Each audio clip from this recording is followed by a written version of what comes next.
प्रिय साधक साधिकाओं नमस्कार। कुंडलिनी ऊर्जा जागृत करने के लिए ज्ञान के कई स्टेज से गुजरना पड़ता है। स्वयं कहाँ पर हैं हम?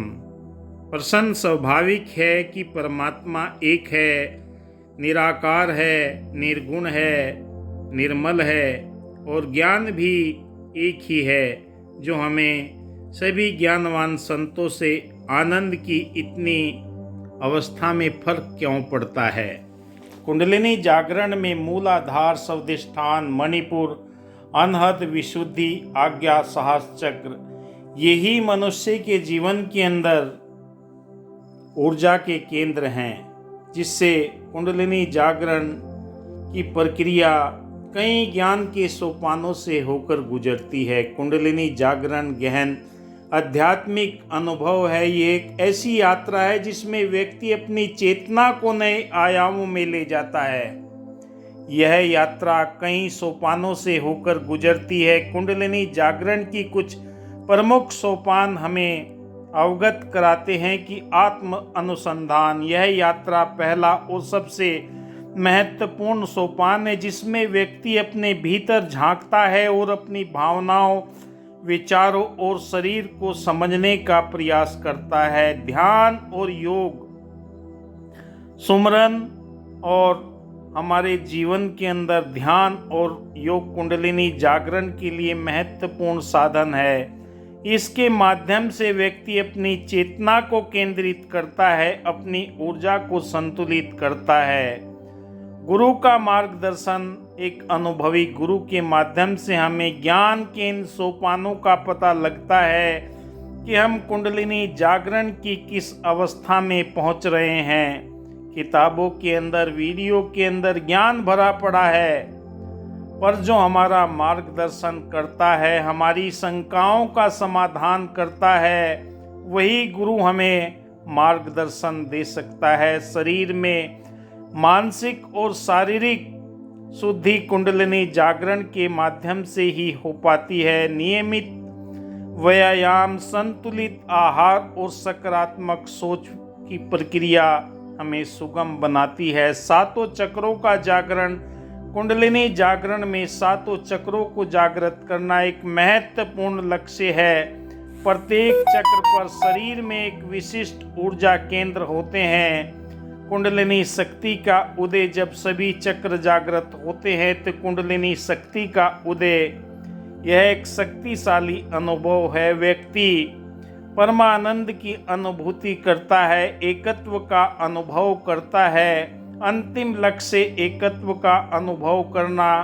ब्रह्मांड की अलौकिक शक्ति में 5 तत्व जो हमारे शरीर में मौजूद है, छठी जल पावक, गगन समीरा, छठी इसके अंदर आत्मा मौजूद है, जो अपने मूल की पहचान करने के लिए मनुष्य देह को स्वीकार करती है। कहा कि बड़े भाग मानुष तन पावा, सुर दुर्लभ सब ग्रंथन गावा।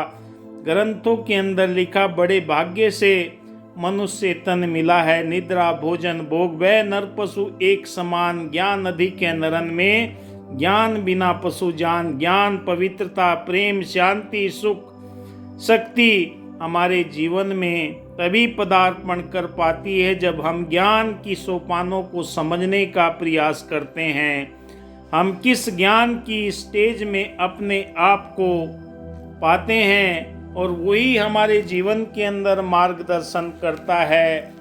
मंत्र जाप से, सुमरन से, ध्यान से आप अपने शरीर के अंदर वायु एनर्जी पैदा कर देते हैं। वही कॉस्मिक एनर्जी बदल कर हमें अध्यात्म की प्रकाष्ठा तक लेकर जाती है। चाहे हम किसी के पास बैठे उठे मिलें, पर जब तक आप अपने अंदर इस श्रवण ज्ञान को नहीं पहचान पाएंगे, श्रवण ज्ञान अर्थात सुना हुआ ज्ञान, इसमें श्रवण ज्ञान लकड़ी में लगी आग की तरह है, जो माया रूपी जल से तुरंत बुझ जाती है। दूसरा मनन ज्ञान बादल की आग बिजली की तरह है, जिसे जल रूपी माया बुझा नहीं सकती। तीसरा ध्यान जनित ज्ञान हीटर की आग की तरह है, जो माया रूपी जल को खा जाता है। चौथा हमारा साक्षात्कार ज्ञान, ये वेदांतों के अंदर हमें देखने को और सुनने को मिलता है। सुने हुए ज्ञान से हम अपने आप को थोड़ा बहुता ही महसूस कर पाते हैं। श्रवण ज्ञान हिरन द्वारा शब्द सुनने के समान है। मनन ज्ञान चातक की रटन के समान है। ध्यान जनित ज्ञान चकोर द्वारा चंद्रमा की तक देखने तक ज्ञान है। श्रवण ज्ञान धन या गड़ा हुआ सुनने में समान है। मनन ज्ञान यह सोचने के समान है कि धन अपने घर से कैसे लाया जाए। निरंतर हम श्रवण ज्ञान को ही श्रेष्ठ समझने लगते हैं, जो हमारे जीवन के अंदर परेशानी का कारण बन जाता है। सुना हुआ ज्ञान हमें आगे की ओर बढ़ने के लिए प्रेरणा नहीं दे पाता। श्रवण ज्ञान से देह के अहंकार और तमोगुण का नाश होता है। मनन ज्ञान से बुद्धि के अहंकार और रोजों का नाश होता है। भावनाएं हमें सतोगुण की ओर लेकर जाती है और मनन ज्ञान हमारे मन के अंदर एक आस्था को पैदा करता है। वो आस्था हमारे मन के अंदर ऐसे जैसे चिंतन करने के द्वारा मन हमारा माना हुआ ज्ञान हो जाता है। जब हम चिंतन करते हैं हम ध्यान की किस अवस्था में पहुँचे हुए हैं, मन हमारा स्वीकार करता है और निरंतर चिंतन करता है कि वाकई जैसा ग्रंथों के अंदर हमें जानकारी मिलती है कि हमारी कुंडलिनी ऊर्जा ऊपर की ओर बहने लगती है, पर जो बाधाएं हमारे जीवन के अंदर आती है उनका निराकरण कौन करेगा। अब कई साधकों के फोन आते हैं कि मुझे 10 वर्ष हो गए, मुझे 15 वर्ष हो गए। भाई 10 वर्ष और 15 वर्ष आपको हो गए, फिर भी मन के अंदर अगर आपके शंकाएं बनी हुई हैं, आप अपनी शंकाओं का निराकरण नहीं कर पा रहे हैं, तो आपको एक शारीरिक रूप में ऐसे गुरु की आवश्यकता है जो आपकी शंकाओं का समाधान कर दे, आपके मन के अंदर उस चिंतन को प्रकट कर दे जिससे आपकी आत्मचेतना जागृत होकर स्वयं आपके मन के अंदर एक विश्वास पैदा करे, श्रद्धा प्रेम की भावना पैदा करे। क्योंकि मनन ज्ञान माना हुआ ज्ञान है कि हमने कल्पना कर ली कि वहाँ पर कोई चीज़ रहती है तो हम उसकी आकृति अपने मन के अंदर बनाने लगते हैं। क्योंकि कुंडलिनी जागरण के अंदर सारी की सारी जो भी घटनाएं शरीर के अंदर होती हैं वो हमें महसूस होती हैं और महसूस होने के बाद में हम उनका ध्यान करते हैं, मनन करते हैं कि अब मेरी ऊर्जा कौन से क्षेत्र पर है, मूलाधार चक्र में है या स्वादिष्ठान चक्र में, मणिपुर में, अनहद में, विशुद्धि में या आज्ञा चक्र में या साहस चक्र में, कहाँ पर मेरी ऊर्जा पहुँच रही है। जो मेरे जीवन के अंदर होने वाली घटनाएं हैं वो बार बार मुझे प्रेरित करती है। कई डरावनी चीज़ें आपके समक्ष प्रकट होंगी, न जाने कितनी आत्माएं भटक रही हैं, वो आपके पास में मिलने के लिए आएंगी। अगर आपका ध्यान ज्ञान मजबूत है तो ध्यान ज्ञान के अंदर गुरु आपको वो एक तरीका बताता है कि आप एकाग्रचित होकर बैठ जाएं और ध्यान जनित ज्ञान में अहम ब्रह्मास्मि की वृत्ति उत्पन्न होना, सारे संसार में उसमें विलीन होने लगता है। जैसे लहरें और बुलबुले सागर में उत्पन्न होते हैं, जब स्वरूप ज्ञान होता है तो ब्रह्म ध्यान कीट पतंगे सारी की सारी चीज़ें आपको जानते हुए तुम ही हो एक हो जाने की अवस्था आपको मिलती है। क्योंकि ध्यान के अंदर वो ऊर्जा शरीर में प्रकट होती है जो आपको ऊंचाइयों तक लेकर जाती है। वर्तमान में अगर हम अपने आप को देखें कि हम कहाँ पर खड़े हुए हैं, ज्ञान की ये स्टेज, ये सोपान स्वीकार करना हमारे जीवन के अंदर प्रेम के भाव, भक्ति के भाव, ध्यान के एकत्व के स्वरूप तक पहुंचाता है। और निरंतर ये स्वरूप जब हमें प्राप्त होता है तो मन रूपी रुई में पानी के समान जो दिखाई देता है, रोम रोम में जल समा जाता है। ध्यान जनित ज्ञान मिश्री पानी में डालने के समान है, क्योंकि उसमें एक मिक हो जाता है, उसे निकाल पाना बहुत मुश्किल हो जाता है। और जिन्होंने भी ध्यान ज्ञान को अपनाकर अपने कार्य को प्रारंभ किया, अपने ध्यान की इस यात्रा में वो चलते हुए चले गए, उनके जीवन के अंदर ध्यान एक प्रबल बन जाता है। चाहे वो मंत्र जाप से अपने ध्यान को मजबूत करे, या सुमरन से, या सांसों के ऊपर ध्यान ले जाकर, कई तरीके हो सकते हैं। उसके उपरांत हमारे जीवन के अंदर साक्षात ज्ञान वो परमात्मा का स्वरूप के साथ में एकमिक हो जाना है कि मैं शरीर नहीं हूँ। शरीर मेरा 5 तत्वों से निर्मित है। मिट्टी मिट्टी में मिल जाएगी, पानी पानी में मिल जाएगा, आकाश आकाश में मिल जाएगा, अग्नि अग्नि में मिल जाएगी, वायु वायु में मिल जाएगा। ये मेरे शरीर का जो सुरक्षा कवच मिला हुआ है, आत्मा का ये सुरक्षा कवच है, क्योंकि आत्मा अजर है, अमर है, अविनाशी है, कायम दायम है। मनुष्य का अंतिम और प्रथम लक्ष्य इस परमात्मा तक पहुंचना है, जो साक्षात्कार इस निराकार पार ब्रह्म परमात्मा के साथ में एकमिक होकर हमारे अहंकार को, द्वेष को, निंदा को, नफरत को दूर करके एक ही स्वरूप बनाता है। कि पहला सबक के किताब हिदाका के मखलूक सारी ये कुनबा खुदा का, सारी खलकत सारी कायनात परमात्मा की बनाई हुई है। कहा भी गया है कि मुर्शद अपने बंदों को जर और माल देता है, दिल का चैन देता है, जिगर के लाल देता है। जो कुछ बनते नहीं साकी उन्हें सब कुछ देता है, जो कुछ बन के आते हैं उन्हें ये टाल देता है। बहुत से साधक बोलते हैं कि मैं सब जानता हूँ। भाई सब जानते हो तो फ़ोन या मैसेज क्यों कर रहे हो, अगर आपको इतना सब बोध है? क्योंकि अज्ञानता के भंवर में फंसा हुआ इंसान अपने आप को श्रेष्ठ ही समझता है, इसलिए वो भटकन में है। क्योंकि कुंडलिनी जागरण के बाद तो आपके मन के अंदर कोई भी शंका, भय, किसी भी तरह की कोई बात रहनी ही नहीं चाहिए, क्योंकि हम पहले ही मान चुके हैं कि मैं बहुत कुछ जानता हूँ। मेरे जीवन के अंदर ये अनुभव हो चुके हैं, मुझे कंपन भी होने लगे हैं, चींटियाँ भी काटने लगी हैं, आज्ञा चक्र पर मेरी ऊर्जा पहुँच भी गई है, पर फिर भी भटकन में क्यों है? क्योंकि सही कहा कि गुरु दिखावे गुरु मनावे, गुरु ही प्यार सिखाता है। गुरु बिन भक्ति मूल न होवे, व्यर्था समय गंवाता है। इंसान तू गफलत की नींद से जाग जा।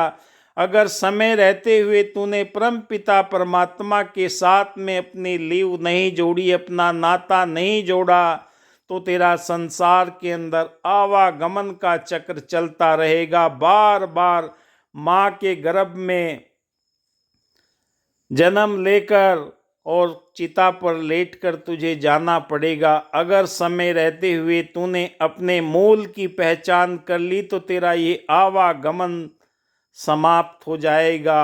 हर एक साधक हर रोज मरता है, क्योंकि परमात्मा के ज्ञान को पाने के बाद में उसके जीवन के अंदर जो उसकी अंतर चेतना है, अंतर ज्ञान है, वो उसे मार्गदर्शन देता है। मैं अपने वीडियो में अक्सर कहता हूँ कि गुरु ढूंढने की आपको आवश्यकता नहीं है।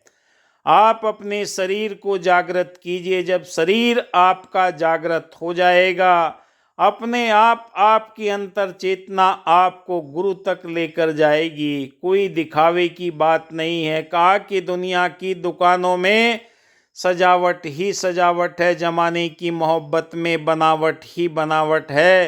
ये तेरा कर्म है साकी कि तुम तक आन पहुँचे हैं, वरना हक की राहों में रुकावट ही रुकावट है। बहुत बाधाएं हैं।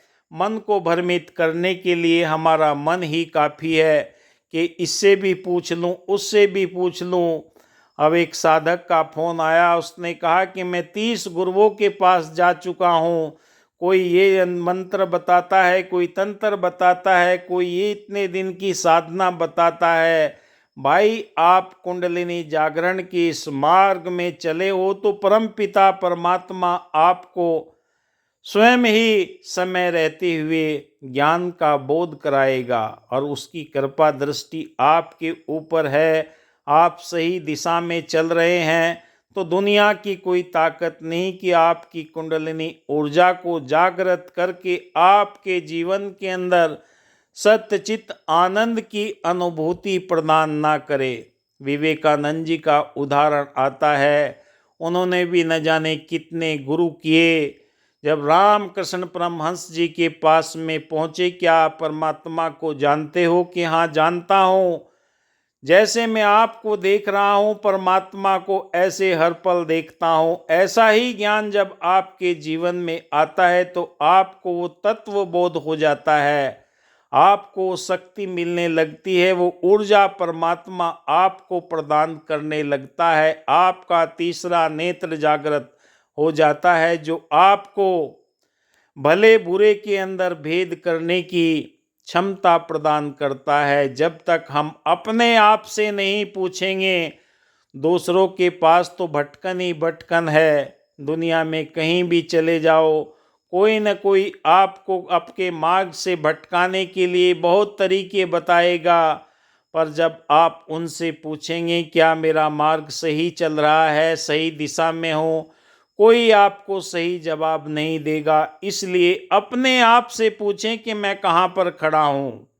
क्योंकि आप दुनिया के सबसे बड़े गुरु के सानिध्य में है। सबसे बड़ा गुरु आपके अंदर बैठा हुआ है, वही आपको इस परम पिता परमात्मा के साथ में जोड़कर आपको ब्रह्म ऊर्जा प्रदान करेगा। जब ब्रह्म ऊर्जा आपके शरीर के अंदर उत्पन्न होगी, आपके आवागमन के चक्र समाप्त हो जाएंगे। वो सारे पातालों के रास्ते, सारे के सारे रास्ते आपके क्लियर होते हुए चले जाएंगे। रोम रोम के अंदर आपको उस सत्यचित आनंद की अनुभूति होने लगेगी। चाहे आप कोई सा भी मंत्र जाप करते हैं, किसी भी देवी देवता का आप ध्यान करते हैं, उसी के माध्यम से आप इस परमेश्वर परमात्मा निराकार निर्गुण के साथ में नाता जोड़ पाएंगे। और कोई तरीका नहीं है, क्योंकि ब्रह्म ज्ञान जब जीवन के अंदर आपके आ जाता है, कहा कि ब्रह्म ज्ञान पायो नहीं, कर्म दिए चटकाए, तुलसी ऐसी आत्मा सहज नरक में जाए। ब्रह्म ज्ञान को पाकर ब्रह्म सभी मिट जाए, तुलसी ऐसी आत्मा सहज मुक्त हो जाए। मुक्ति का दाता स्वयं आपके अंदर बैठा हुआ है, जो इस निराकार पर ब्रह्म परमात्मा के साथ में अलौकिक ऊर्जा के रूप में आपके शरीर के अंदर विद्यमान है। इस खजाने की चाबी आप ही के पास है, किसी और के पास नहीं। आप ज्ञान की किस अवस्था में है, कौन सी स्टेज में है, ये आपको स्वयं ही परख करना है। दाएं बाएं भागने की आपको ज़रूरत नहीं है। दाएं बाएं अगर आप भागेंगे तो भटकन में पड़ जाएंगे, और जब भटकन में पड़ जाएंगे तो आपको अपने मार्ग से भी विचलित कर देंगे। कई साधक मेरे पास में आते भी हैं, फ़ोन भी करते हैं कि मैं उनके पास गया था, उन्होंने ये साधना बता दी। अब मेरे जीवन के अंदर उथल पुथल हो रही है कि मेरे देवता मुझे ऐसा करते हैं और फलानी चीज़ें वो मुझे ऐसा करने के लिए कहती हैं। तो प्रिय साधकों, सभी को मैं यही अनुरोध करता हूँ, आप अपने गुरु स्वयं बने। आपके अंदर परमात्मा ने वो सारी चीज़ें दी हुई है जिसके माध्यम से आप परमात्मा के दरवाजे की चाबी खोल सकते हैं, परमात्मा के उस ताले की चाबी खोल सकते हैं। बस आपके रोम रोम के अंदर ये परमात्मा का एहसास जब रच बस जाता है तो इसका शुक्राना करे। हे प्रभु, आपने ये सुंदर शरीर दिया है, आपने ये भोजन दिया है, आपने मुझे ये परिवार दिया है, आपने मुझे ये कार्य दिया है, आपने मुझे ये कारोबार दिया है। सबका शुक्राना करते हुए आप निरंतर अपनी दिशा को स्वयं चयन करें। किसी के पास में भागने की आपको ज़रूरत नहीं है, क्योंकि आप अगर इधर उधर भागते हैं, इधर उधर से ज़्यादा सलाह लेते हैं, तो संसार के अंदर न जाने कितनी भटकने हैं। आपके मस्तिष्क में जो चलता है, जिस दाता ने दी है हमको सुंदर सुंदर काया है, उस दाता को कभी न भूले जो सर्वत्र समाया है। ऐसे गुरु पर ध्यान जो रखता, किसी दुविधा में पड़ता ना। कोई आपके मन के अंदर दुविधा शंका पैदा हो ही नहीं सकती। बस अपने मार्ग पर आप चलते चले जाइए। जितना आपका समय ध्यान में गुजरेगा, जितना आपका समय मेडिटेशन या मंत्र जाप या सुमरन में गुजरेगा, वो पल वो लम्हे आपके लिए सुखदाई होंगे और सदैव आपको नया मार्गदर्शन आपका अंतःकरण ही देगा और दूसरे आपको कोई रास्ता नहीं बता सकता, क्योंकि जैसा हम सोचते हैं ऐसा हम बनते चले जाते हैं और हमारे जीवन के अंदर वो सारी घटनाएं होना प्रारंभ हो जाती है जिनका हम अपने आप कभी एहसास ही नहीं कर पाते। और जब ये एहसास हमारे जीवन के अंदर होने लगता है तो हमें भक्ति मार्ग के वो सारे रास्ते खुलते हुए नज़र आते हैं। इन सब गीता के अंदर भी हमें वो बोध होता है। इन शब्दों में भी कहा गया है कि कर्म कांड से हमें श्रवण ज्ञान श्रेष्ठ है और ज्ञान से ध्यान श्रेष्ठ है, ध्यान से कर्म फल त्याग कर श्रेष्ठ है। इससे भी अगर हमें सहज अवस्था प्राप्त हो जाती है तो हम इस आध्यात्मिक ज्ञान के अंदर अपने आप को श्रेष्ठ पाते हैं। श्रवण ज्ञान से मनन ज्ञान, मनन ज्ञान से ध्यान ज्ञान और ध्यान ज्ञान से साक्षात ज्ञान तक पहुँचने के लिए हमें निरंतर उन गुरु पीर पैगंबरों की आवश्यकता होती है, जो हमें ध्यान के करने से आशीर्वाद के रूप में हमें प्रदान करते हैं। कहा कि गुरु बिन होए ज्ञान, ज्ञान होए विराग बिनु, गवई वेद पुराण सुख लही हरि भक्ति बिनु, होए विवेक मोह भ्रम भागा, तब रघुनाथ चरण अनुरागा, सखा परम परमारथ राहु, मन कर्म वचन राम पद सेवु। हमारे जीवन के अंदर उन गुरु पीर पैगंबरों की वाणियाँ हमें ये प्रेरित करती है कि हम अपनी अंतर चेतना को जागृत करें। कहीं भागने की ज़रूरत नहीं है। जब आपकी ध्यान की प्रक्रिया मजबूत हो जाती है, आप कुंडलिनी ऊर्जा से ब्रह्मांड की अलौकिक शक्तियों के साथ में नाता जोड़कर अपने जीवन को सुखमय बनाते हैं। और जब आपका जीवन, परिवार, रिश्ते नाते मधुर होते चले जाते हैं तो जीवन में खुशियाँ आती। आप देख रहे हैं मेरा यूट्यूब चैनल विकास बिहानिया। दिल की गहराइयों से आपका बहुत बहुत शुक्रिया, धन्यवाद।